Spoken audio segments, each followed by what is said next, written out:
All right, everybody, welcome into our Saturday reactions on C-Ball, Get Ball. Man, week 12, season winding down, wondering if you're going to have action like college football always does. It has action. And it started early in the day.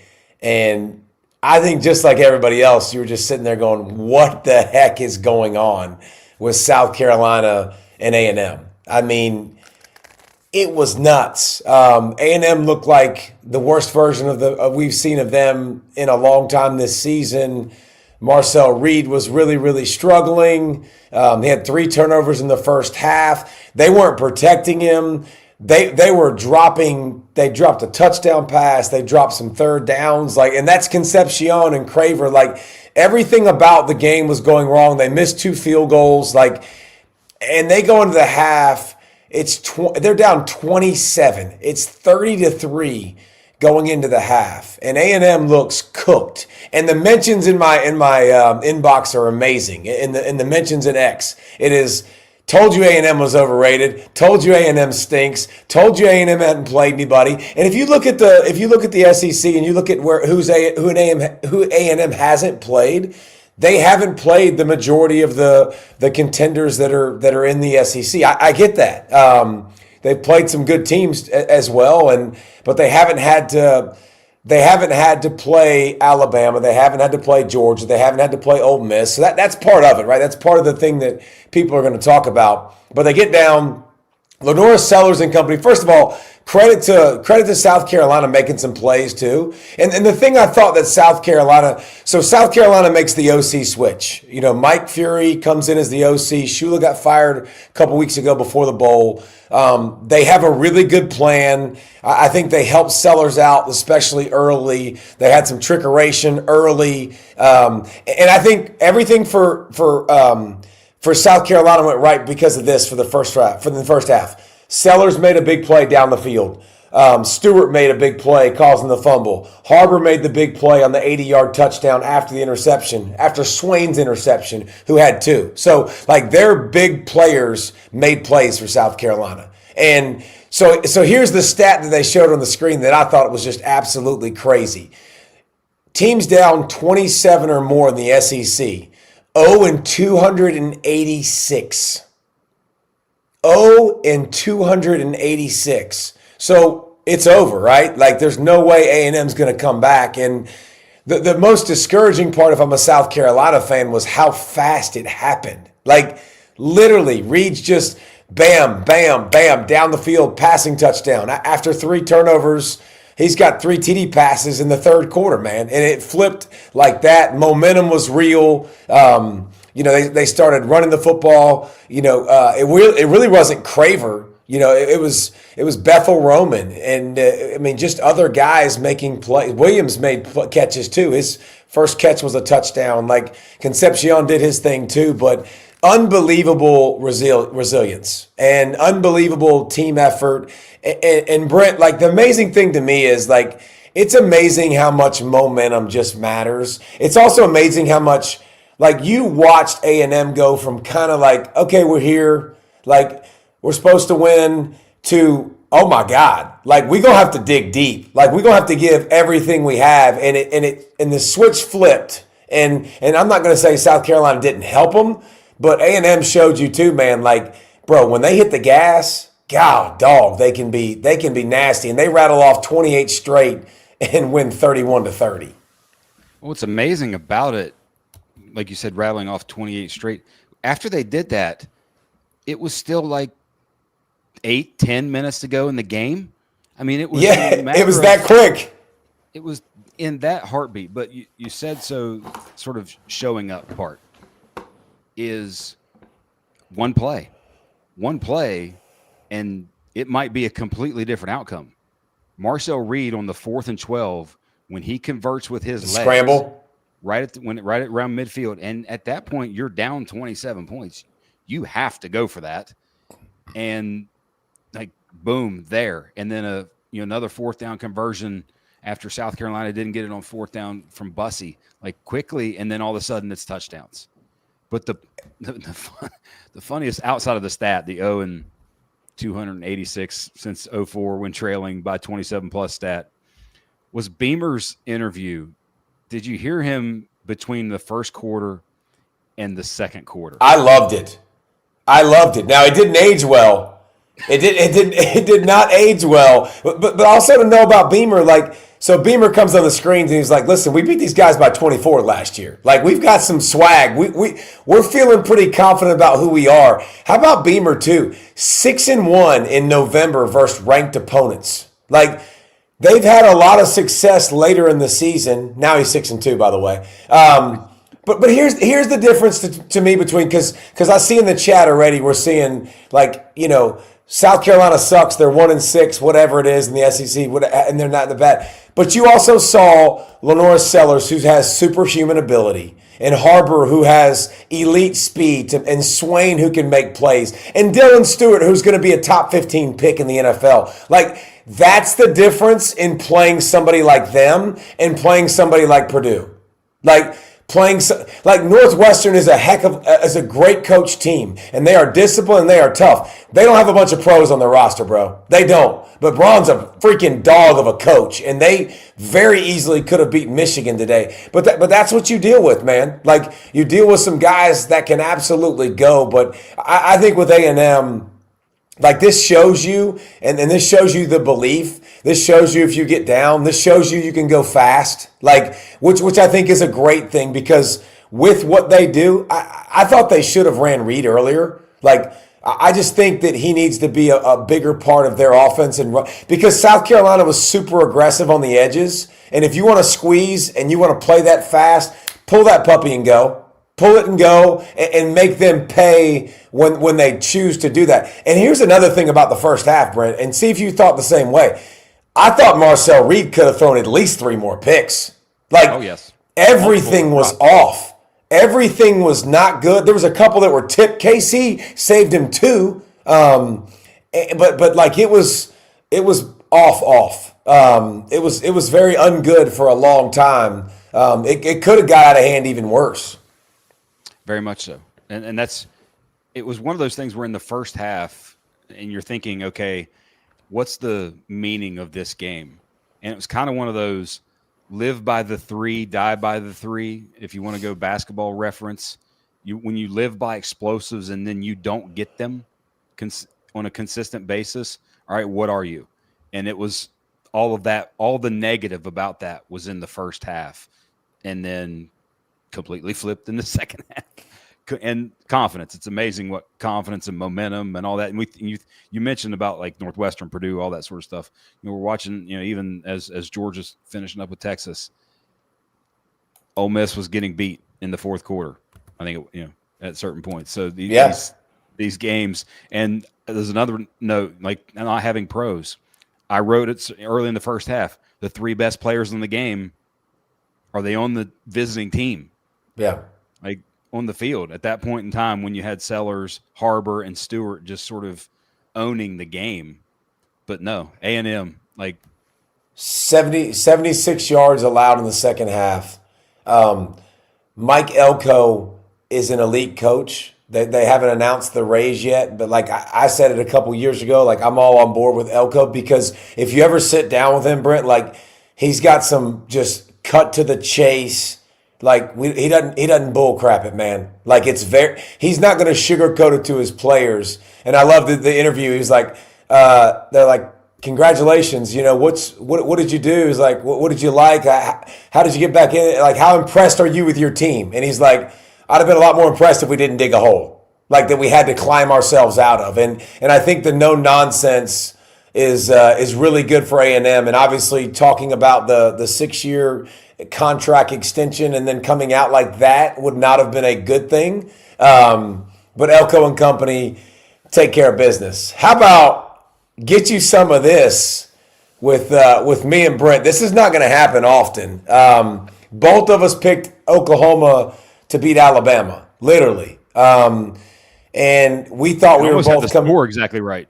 Yeah, we thought we were coming in and we were going to be like, yeah, like this is good. I have a surprise upset, but it's interesting. So looking at this game, looking at Oklahoma and Alabama. So Oklahoma had 2 weeks to prepare, which I think was big time because Oklahoma came out really, really dialed in. Like they did a great job to start this football game. And this was not about Oklahoma's offense. This was about Oklahoma's defense. This was about Oklahoma's special teams. Like this was, and now you look at Oklahoma and we talked about their schedule 2 weeks in a row now at ranked opponents because they had a bye, beating Tennessee in Neyland, which one is the hardest places to play. Now you go to Bryant-Denny, which has the nation's longest winning streak, and they take care of business. And it was forcing 3 turnovers. It was bringing pressure. It was getting sacks on Ty Simpson, not just the sacks, but the pressures. There are some times, Brent, we talk about this all the time. There are some times when we say that's luck. That's the ball bounced your way. Oklahoma forced every single one of those turnovers in this football game. If you watched it, like getting to the quarterback, getting a sack, stripping the ball, punching the ball out on special teams with Ryan Williams, bringing pressure right up the gut that Alabama doesn't bring or doesn't pick up, and you catch a pick and you take it to the house. So like Oklahoma and their aggressiveness, especially early, different guys making plays. No R. Mason Thomas, which you think would be a huge loss, but then all of a sudden Ween's making plays. The Bowen brothers are making plays. Just a big time moment for OU, big time win for Brent Venables, and it was defense and it was special teams. I don't say that very often either, by the way, and I'm going to do that. Tate Sandell and their punter, for gosh sakes. Like, Tate drilled kicks. He was 3 of 3. He hit one from 24, 24, and 52. But how about the punter, man? He averaged almost 50 yards a punt and then 3 inside the 20. And the last one was almost inside the 5 that made Alabama have to go the length of the field. Oklahoma forced Alabama, who doesn't turn the football over, who doesn't make mistakes, into mistakes consistently. The number one team in the SEC in turnover margin at plus 10 was -3. And that was by far, obviously, the difference in the game. So congrats to Boomer frickin' Sooner on a big win. And a big win for what that means for moving forward, too. First play of the game. What did Brent Venables do on the very first play of the game? He blitzed. Bling it. He lived and dies with the blitz, and he brought it. And what was interesting about some of the pressures that he ran in that game was, I think there's a later third down that and maybe even the one where they forced a fumble, but it was the same blitz from earlier in the game that Simpson had adjusted to really quick and hit 80, the tight end, however you say his last name, starts with a C. But Simpson adjusted, hit it. Well, then the blitz later in the game, he kind of traps that tight end and takes away that hot read and adjusts from something that they beat him with earlier in the game. Unbelievable effort from Oklahoma. They did just enough offensively, just enough. They should have ran Mateer more. I didn't understand why they weren't running him more. Like, I just straight downhill, more power read. Like, stretch him wide, let him be the guy that inserts. He's a big, strong sucker. But, obviously they did enough. What'd you say? 10 for Oklahoma. Lewis? 10 for Oklahoma. Man-child in this game. Bro, his juice, his energy, every time he makes a tackle, he looks like he just won the Super Bowl. I love that freaking cat. Like, he literally is always bouncing around. The dude is crunk as it gets. I love it. And here's Brent. I want to do this because it was so masterful and it was so good. Like, what Brent Venables did. How did he have success versus Ty Simpson? Okay, he heated him up, but he did the most important thing that nobody's done to Simpson this year. Where does Simpson make all of his hay, Brent? Middle of the field. Middle of the field. Everything they did was inside leverage. When they brought pressure, they just kept inside leverage. You want to throw it outside? Throw it outside. He misses outside on third and long, on a big third and long to the sideline. Ty Simpson is elite at throwing the football over the middle of the field. They said, you're going to beat me deep or you're going to beat me out wide. And he did. He beat him some. He beat him several times. He beat him with his legs.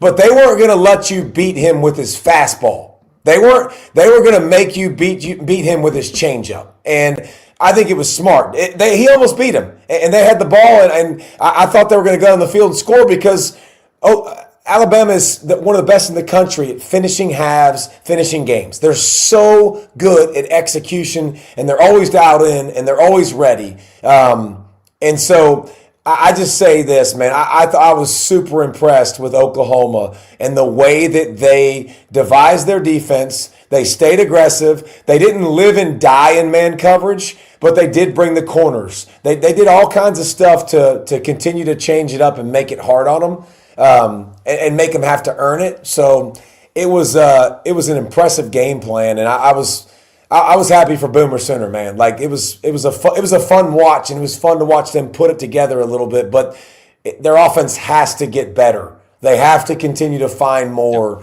because they got a chance to make the playoff. They've got to find more on that side of the ball, though. I saw this note, Connor Guerra from the Saturday Down South. I didn't double check, but I'll just take his word for it. First loss to an SEC team at Bryant-Denny since when, you think? Oh, LSU?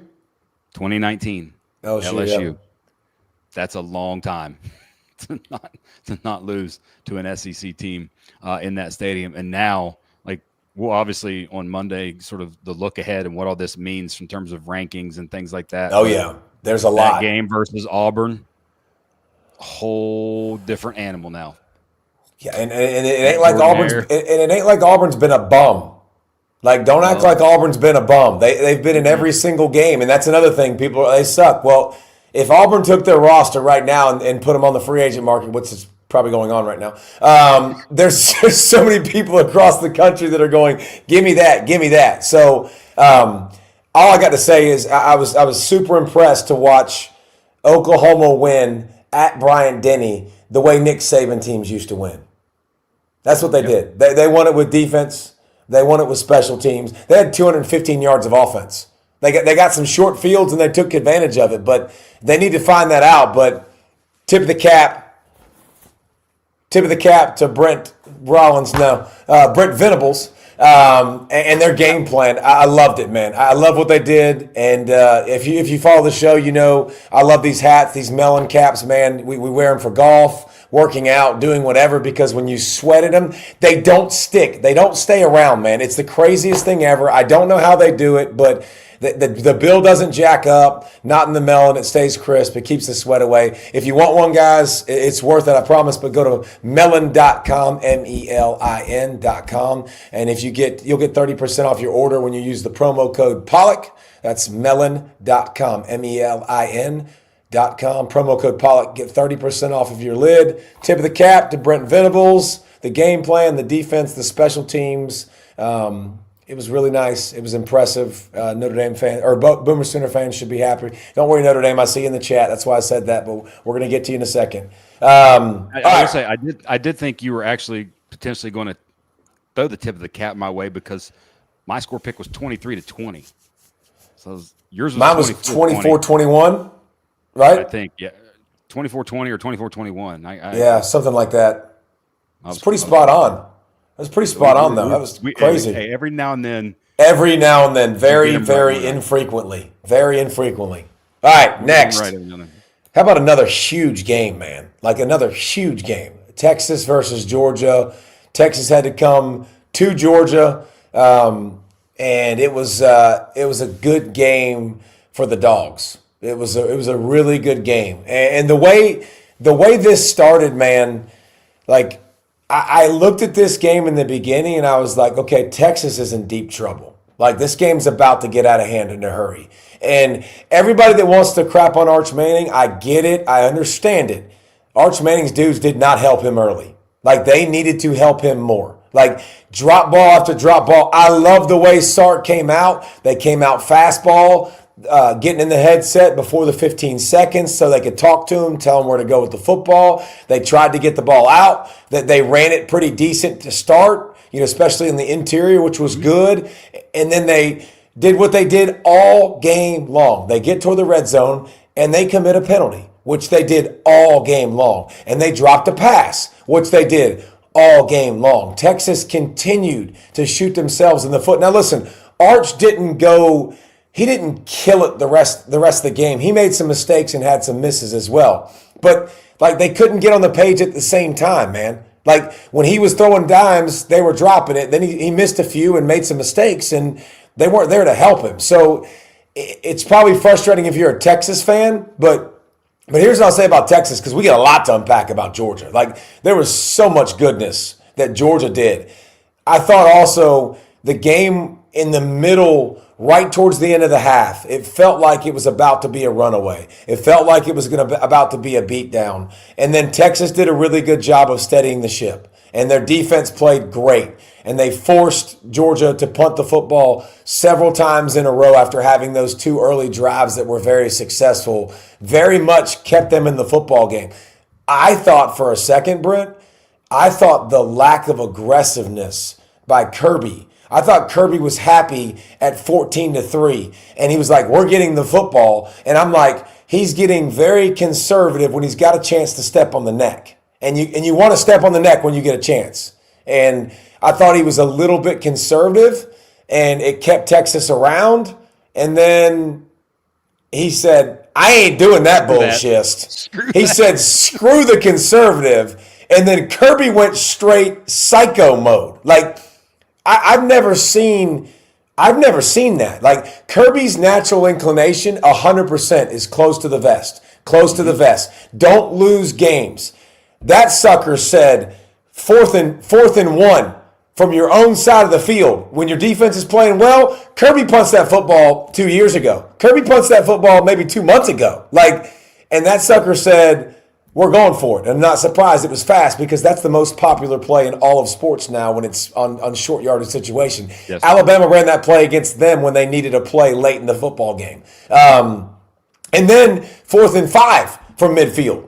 And they have a plan. And they're super organized and come up and draw the offsides, which it should have been PI a million times out of a million times. I didn't understand that either. And then it got better, Brent, because you go down and score, and then you kick an onside. You talk about, Brent, we've been very fair when it comes to Georgia and Kirby over the years of not being aggressive. Bro, Cephas had the pedal to the floor, and Georgia fans, you better love it, man. Good Lord. That was, and I want to say it was the first ever onside kick they've recovered since he's been the coach. I think I'm almost certain that's true, but God, I know you were so happy. Just knowing you were just so happy. In what regard? Just loving the aggressiveness. I know you love that so much. Yes, because especially when, the point you made earlier was the biggest point. It was there. It was close to being full out, tipped over, blowout. And they let them hang, and it hung around, and Texas kind of settled into the game. And I think field position too. It's probably one of those things where when Georgia has sort of negative field position and they're not at an advantage there. But I think the decisions that he made in the second half, that's the experience factor coming into play, where it's like, okay, he's sensing the game.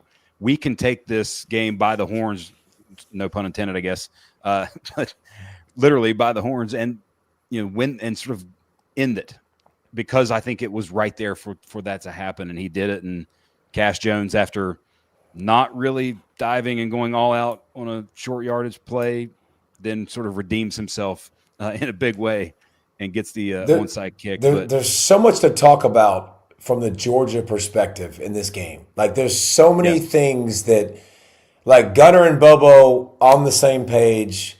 Bobo continues to dial up play after play. I think using his feet the right amount, keep him healthy, don't kill him. Long yardage situations, get him, use the ability to get him on the edge and delp to go to arc release and leave that guy there and go block. When I watch the receivers out wide, Noah Thomas coming to life the last couple weeks is a big deal, because that's a big body guy with Colby Young out, with Branch now being the focal point for most defenses. I need someone else to win. And he's doing that at a high level. The jerk route was fantastic, selling that inside. And this is something for nerds like me and you. The most important part, Brent, was the throw by Gunner. It wasn't the long looping windup. It was the half body turned and just ripping it because he's got enough arm to do it. He doesn't have to put all of that into it. To watch that, to watch the over the middle throws, to watch the football being layered a little bit. Like, listen, I ain't saying he's feathering it. It's better though. Like it continues to go up. He made the one mistake. The throw to Delp, he doesn't make that throw in the first 4 games of the season. And he protected him too, like on his back shoulder. Yep. And he did have the one pick that wasn't great. That was a really bad pick over the middle. But I think, Georgia's physicality, like it's real. And when I watch Georgia versus Texas, the biggest thing to me is like, I think one lives in that world. Like, I think Kirby and them live in that world 24/7. That's who they are. That's what they are. You can't dip your toe in that world. No. You can't dip your toe in, I'm a bad mother, shut your mouth. Walk up on me, I'll knock your mother freaking teeth out. Like, and I think Georgia has more of that. And I think you could see it. And then they physically, started to wear them out. And defensively, I thought it was their best. The best I've seen their pass rush, the best I've seen their havoc plays, getting pressure, guys getting in the backfield. Like DeMello Jones just continues to climb and go, man. Like I love watching that sucker play outside and really in the run, like in the run and the pass, but like coming up, forcing the edge, turning it back inside. There's other guys we can mention their names, like Zayden Walker, who's a freshman who's a problem. Like Elijah Griffin, who's showing up all over the place. I mean, Georgia's Davis Johnson playing better and better. 3-3, yeah. Georgia's doing this, bro. They're leveling up. You better watch the freak out. DeMello, I'm glad you mentioned DeMello because Kamari they do the whole pregame hype video things that they do. It was narrated this week by Kamari Lassiter, and he looked and played physical, like very Kamari Lassiter-esque. And he's good. Getting in, and that was just great from him. You mentioned Bobo. I was going to ask you, like, did he come up to you after the girls' basketball game recently and just say, "Hey, why did you not put me on the Broyles list that you were talking about? Because I should be on the Broyles list that you were, those little finalists that you were talking about." I thought he might do that after the girls' game. He won a couple years ago. Yeah, but no, the play at the end, like the gunner touchdown that he floated to Lucky. Yes. Actually tucked the ball. Like, and that you've set that up over weeks with the 2 tight end look, bringing them around. That was, and you talked about Georgia's pass rush showing up and all the things that they did against Texas. That was kind of the same against Texas last year. They 2 games. They own Texas. We always talk about they got a ranch. Problem. They got a ranch. They got a ranch in Catalan, Texas, bro. Like they're definitely. And again, it's the physicality. Like it's the physicality, it's the toughness, and then obviously it's the experience too. But like they're just doing a great job. Like to watch them where they were to start the season and where they are now. Like it's pretty clear he's the best coach in football. Like he's just really good. He's the most experienced. He's been there, done that, bought the T-shirt and hat, and Georgia's in a good spot, man. Georgia's in a really good spot, and they looked really, really dominant. And listen, you can say it's fair to point out that Texas has struggled on the road. It's fair to point that out. Like they have not been great on the road. It's fair to say that Georgia hasn't looked great all throughout the season, but winning and improving and younger guys coming on, like that's what you want to see from your team and handling moments. Georgia handling the moment versus Alabama. First of all, dropping a pass, having some turnovers, having some mistakes, cleaning those mistakes up and winning games. And Georgia looks like a team that's going to be a thorn in people's sides and people aren't going to be happy to see. All right. Arch played well though. Like, especially early. Like it just didn't. He played really well early. Drop, 3 straight. Like there were certain plays that just had to be made. And the penalties got to be fixed for Texas, man. Like how many times are we going to hold pre-snap? Like you got to clean those up, man. You can't beat yourself. Like you're not good enough to do that. Like nobody is in nowadays football, but like they've got to figure that part out, man, because they consistently put themselves behind the 8 ball. one more sort of comment / question. Did you ever, in your wildest imagination at the beginning of the season, think that Texas was an overtime win against Kentucky and a 17-point comeback overtime win against Mississippi State away from being 5-5? No.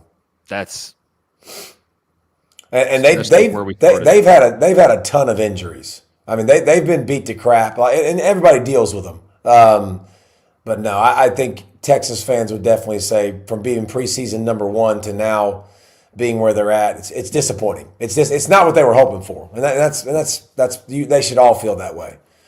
Yep. All right, where do we want to go next? I think the Irish kind of the Irish. They played okay, and they won by 22. Yeah, I just Jeremiah Love might want to put in your little Heisman list thing. He's jumping way to the top. Like he's just and the thing it's just not human. It's just not like how do you spin going full speed? And then he's got strides that are so long. God, dog, man, he's just fun to watch. I don't know how you stop him. And then, CJ Carr's experience getting better and better, jumping off sides and throwing that ball up to jump balls to Malachi, like understanding, all right, he's a big body. I know where to go. He did make the bad pick over the middle too. That was when they were up 14-0, where I think they were about to go down there and get rid of the game. But Raridan is a matchup problem in that offense because he's the guy. He's the guy to me though, after the catch with that big 6-foot frame, because he's athletic and he's so big. And again, when you're trying to find a tight end, the first thing you say is, can you make the first guy miss? Like that, to find an elite tight end, can you make the first guy miss? And he can. And you could tell he's on the same page with them. But Price is a freak. I'm telling you, when we get to the NFL draft, they're 2 of the top 3 backs drafted in the NFL this year. Price and Love. 2 of the top 3. They might go 1 and 2 in the draft. They might be 2 of the top 2. I mean, they might be. It's crazy to think about, but Notre Dame's defense has gotten better. I we didn't think this game was going to be competitive. I told you in the picks, we're like, Pitt can't run the football at all, nor do they really try, and they don't protect their quarterback great. So besides that, they were really going to move the football well, and they had some chances. They made some mistakes. Still think Pitt's done a great job, and they've done a great job, ascending throughout the season. But Mason had no chance. I mean, he was running for his life the whole game. He's got something to him, though. You watch. He's got some creativity because he's not a freak athlete. But he'll get that ball out. The very first drive, the dime right by. It should have been caught. Right, it should have been. It absolutely should have been caught. But did you think it maybe midway into the first quarter there that Narduzzi was kind of going to live up to the comments that he made? That's one of the first things I wrote down. Was he trying to live up to losing by 100? It's that way. I mean, hey, listen, he already put it out there. It doesn't matter. Doesn't matter. Doesn't matter. All that matters is the next couple weeks. You think he said that in the locker room after the game? All right, kids. Yes. This one doesn't matter. Remember, all right, guys, flush it. Remember, we're still in the ACC thing because ACC is still going to get weirder and weirder. I mean, it's still going to continue to get strange because Clemson, congratulations, gets the big dub. Big dub for Clemson. Was that the one? I was trying to remember if that's the one that I picked as the upset. I know we looked at 4 or 5 We games, looked at it. Looked at a bunch, but that was but Clemson tried. They tried to. Nobody wanted to win. No. Who wanted to win? It was really who was going to win and find a way. I mean, it was who was going to find a way to not screw it up. And I mean, the personal foul by Louisville in field goal range late in the game, completely shooting yourself in the foot, missing field goals. Clemson drop it with 2:30 left. You snap it to your punter and it bounces back there and you set them up for. It was awful. It was a comedy of errors, and it was who's going to find a way to not screw this one up. Speaking of finding a way, though, how about Lincoln Riley and the Trojans finding a way in the rain / monsoon, not necessarily full out monsoon, but constant rain most of the game, playing in an Iowa-like conditions and beating Iowa and coming back and beating Iowa. That was a big win for USC. It was a great win. JB said Notre Dame's best win is a loss. No, they beat USC, who's highly ranked. Yeah, and they I feel proud of Lincoln Riley because you've watched him for so many years and you're like, dude, they're really, really good. And they're so good that you feel like his offenses have been so great over the years, and the Heisman Trophy winners, like, you deserve to win more. You know what I'm saying? Like, you deserve to make a dent and almost win a championship, but their defenses were so bad. He made the tough decision. He fired his friend.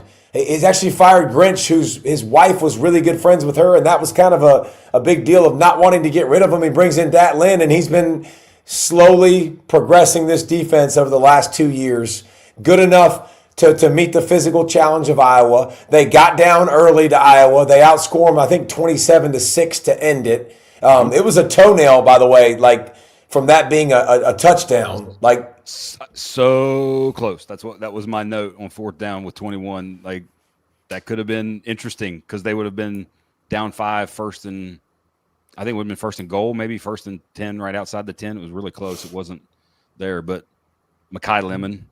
Dude, Lemon, dude, just Kobe Lane. That 1-2 punch at receiver, like, it's up there at the top of the list here. We're not getting too far down that list. I know Lane's been banged up this year, but my gosh, it's good. And then Maiava just continue. And here's the thing: they're running the football so good, even without their top backs. Like, they're still running the football, and they have so much balance and so much variety. They use the tight ends up the seam. Like, they've done a really good job evolving.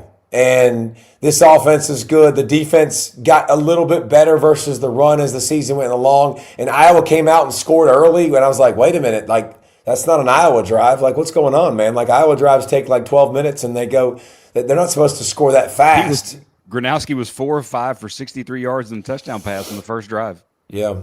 And Gronowski. But – well, hey, talk about sort of big games next week.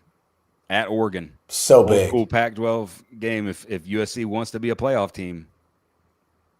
Go earn it. And Oregon looked good versus Minnesota. Like, they look good. Like, that Sadiq comes back and you're like, okay, that's a freak. Like, you watch him and you're like, okay, maybe he's in the conversation with Trigg and some of these other guys for the top tight end spot in the country of draft status. Sadiq's a sophomore, isn't he? I don't even think he can leave yet, can he? He's a true sophomore. Yeah, no. I think he was a redshirt sophomore. I think he was. Okay. He can go. I'm pretty sure he's going to be tight end one, and every team's going to want him. But obviously, getting those weapons back, they were explosive, not just with the passing game, the running game, like both of them getting them to going, and then obviously versus USC, you'll need some variety. Let's get to Hotty Toddy though. It was not the most impressive dub for Ole Miss, but Ole Miss, you don't apologize for it. I thought in Hotty Toddy, congratulations. Welcome to the playoff. Like, you punched your ticket. You're going to the college football playoff. Like, how good is that? That's got to feel, great to say. Brent had y'all in the playoff before the season started, so ahead of it. He had Trinidad Chambliss coming in, taking over. And Trinidad in this offense, like, here's the thing. I'm gonna say this first. You found a way to win. It was 473 yards to 271 going into the fourth, and they were trailing. Like, and they kept getting in the red zone. We talked about Texas Tech, and we talked about their bugaboo. Last year, Ole Miss was on another level in the short yardage because JJ, like, just snap the ball to Lacey. Like, Lacey owned this game. He had over 200 yards rushing, was the biggest beneficiary. Lane took his belt off to hand it to him because belt to bottom. That's what he did. He took care of business. Like, it was really, really good. But, like, I think that you've got to figure that out. Like, Kewan needs to touch it near the goal line as much as possible. Chambliss needs to run it too, find a way to use both. But you can't go. I think they had 6 trips at one point, and it was 2 touchdowns, 2 field goals, and 2 non-conversions. And Trinidad missed the 4th down and 1. They got stuffed another one. Like, they've got to clean that up because they move the ball as well as anybody in the country down the field. Like the quick passing game, understanding what defenses they're facing. Ole Miss has answers. And Lacey going like he is, it's tough to stop Lacey and Trinidad running. I thought they were going to run away from Florida, but the pick six by Trinidad really got Florida ignited and got them juiced and kept them in the football game. But Ole Miss dominated the game. They get at Mississippi State on, I think, let's see. It's always Thanksgiving Thursday. I think it's usually Black Friday actually that they play. Yeah. Okay. Because I want to say that game, Tech and Georgia, and then A&M Texas are like 3 Black Friday games. God, that would be fantastic. Hey, that's a good day. I do want to say something. A little mad during the game though, didn't he? Rightfully so. He should have been pissed. That was some bull crap. The hands to the face on the field goal, like.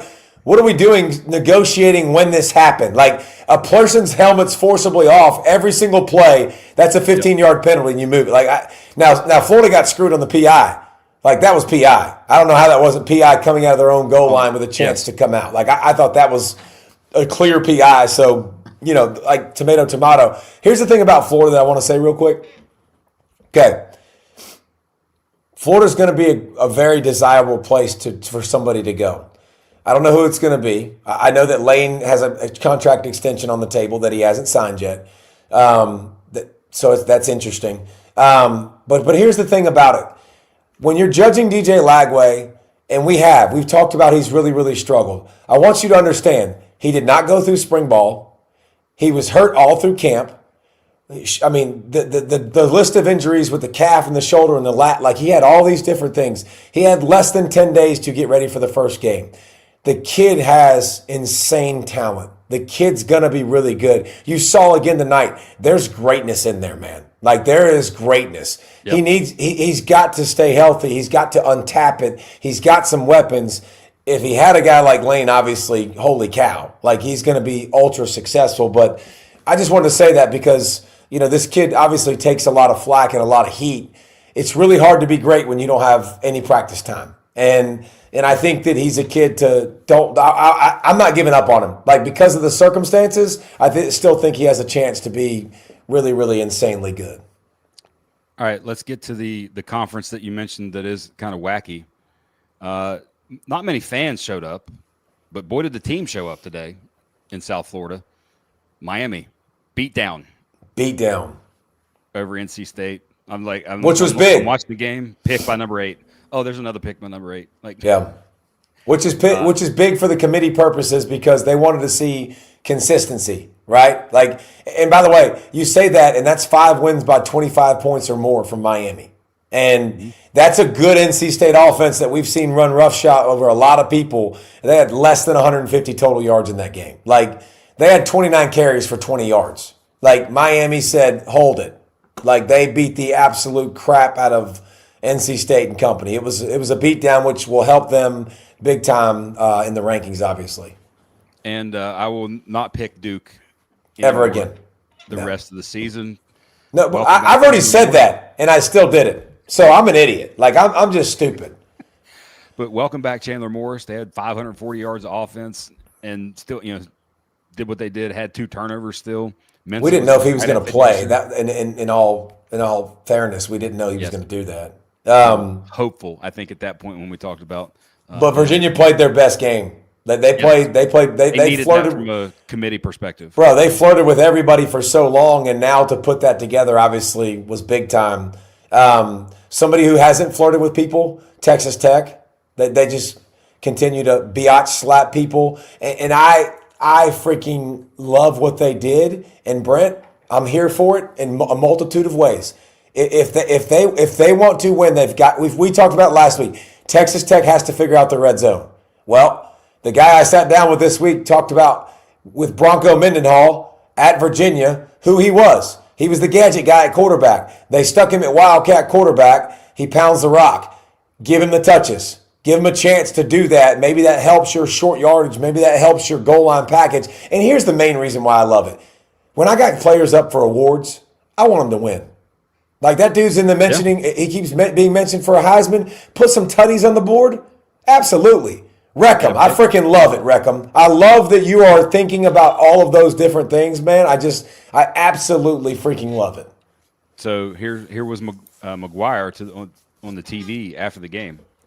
Here's his quote: "Everybody's talking about QBs for Heisman, so we put him in at QB today for a TD."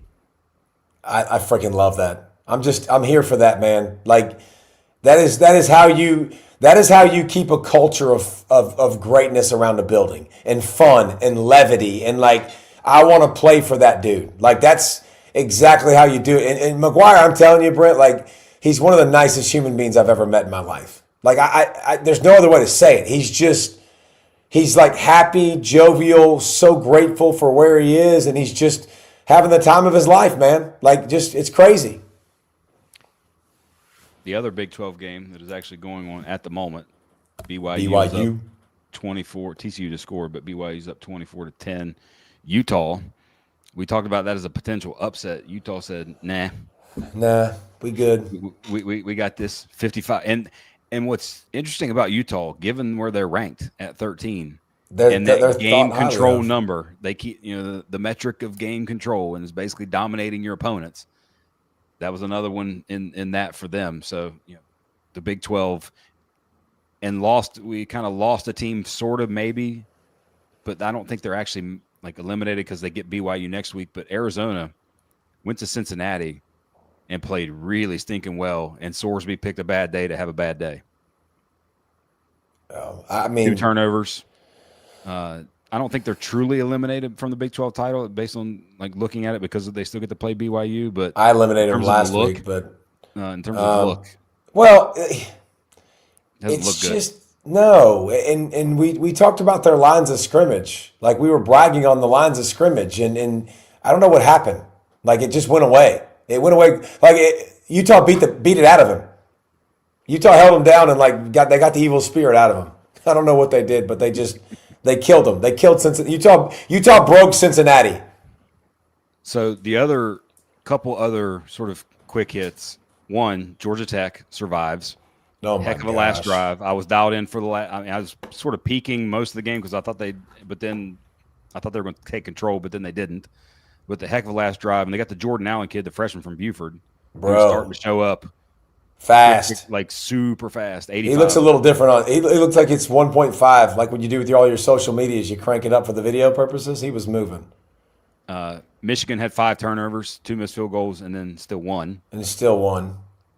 But they have and we've talked about it on here, man. Like I love Bryce Underwood. I love his potential for the future, but it's not now. It's really not. Like he threw a couple picks over the middle of the field that were really bad picks. But that, like Georgia Tech, like getting down double digits again and finding a way to win. Here's what I'll say about that. You don't want Haynes King with the ball last. You just don't. And unfortunately for Tech and their defense, because it's not showing up very often, they're putting him in bad spots. But man, that sucker's just ridiculous. I mean, he just never puts the ball in harm's way. He's so good with running the football. The system is tailor-made to him, and he's just one tough son of a biznitch. Like that son of a gun he's tougher than a $2 steak, man. He's a bad dude, man. A bad dude. You're in your mid-40s when you're rolling out the tougher than a $2 steak. I mean, JR had a great question in the chat. Who's the last team to win losing the turnover battle 5-zip? That's a great. I'm going to have to go find that for Monday because that's a great question. Because I doubt there's many. Couple other games. I mean, because we talked about every ranked team except for one played this weekend. Navy, backup quarterback. Braxton Wilson comes in. Yeah, he comes in. Horvath played pretty well. He played pretty decent to start. Oh, he played awesome. They made 2 huge plays early, but the Woodson kid comes in and leads a couple great drives and made some great plays. And then on the last play of the game, Navy uses their brains. They run around, throw it up high enough to where the clock runs out. That was good stuff from them. And USF takes the loss. And what the freak are we going to do with the group of 5?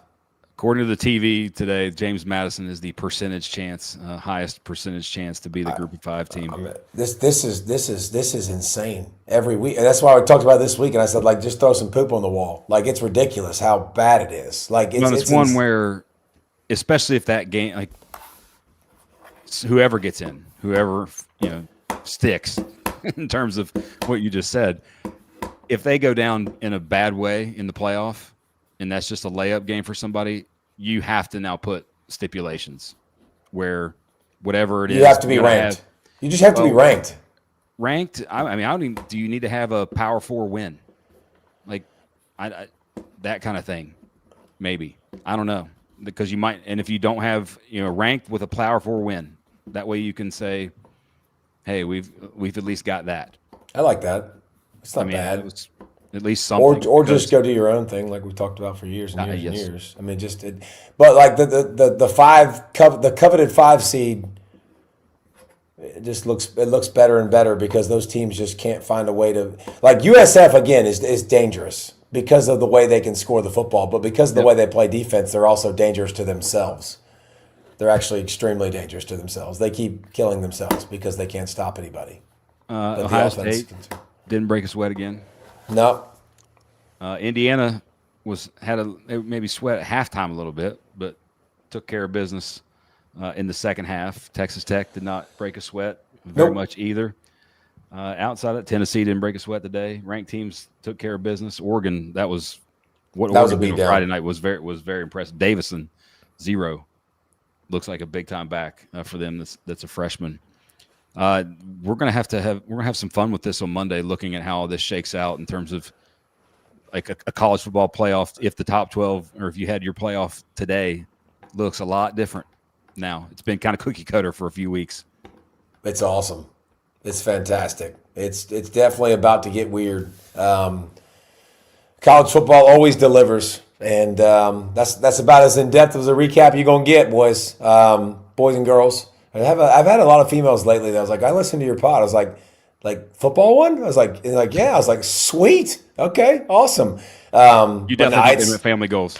Yes, I did not think they meant this one. I was like, you talking about the one with me and my pastor? Okay. All right, well, we'll see you guys all this week. Plenty to talk about, plenty of numbers to dig into, plenty of tape to watch, and some big games next week to continue to talk about as we get closer to rivalry week and championship weekend and just more madness, a new playoff committee director, which is as weird as it gets in the middle of a season, in the middle of after we've already done a couple of rankings, and now a new guy that's going to be talking to us. His team is right on the fringe of the playoff right now.